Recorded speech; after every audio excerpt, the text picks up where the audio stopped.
Whether you want to prototype a photo gallery, a pull to refresh animation, or other interactions to help your users navigate throughout your application, the drag trigger and auto animate can help you get going.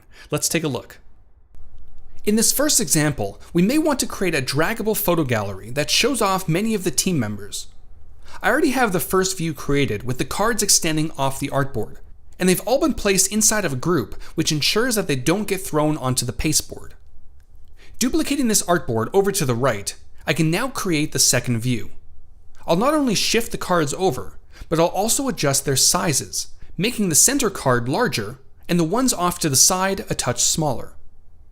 I'm also going to jump into the shapes and adjust the masks, again making the centered one larger and the others smaller.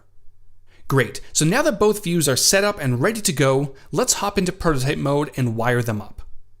I can either select the entire group of cards or individual ones, but seeing that I may want to use the cards to determine the drag direction, I'll select just one, and then pull the blue handle over to the second artboard.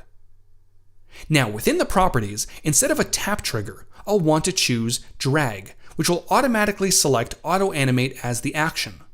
With that one in place, I'll also wire one up from the second artboard back to the first, again making sure that drag is the trigger. Launching the preview window, I can now click and drag the cards over to the left, and since I made sure to change the size and masks, everything beautifully animates, and from the second screen, I can drag back to the first. From here, you can also add in a tap trigger to expand the cards and reveal more information. Of course, there's so much more you can do with drag triggers. As a quick example, say you wanted a user to be able to move players around the field to new positions. Simply by designing the various views, you can make this happen. And just like in the first example, all you need to do is wire up the element that will be moved to the next artboard and make sure that drag is the trigger. You can now launch the prototype and drag away.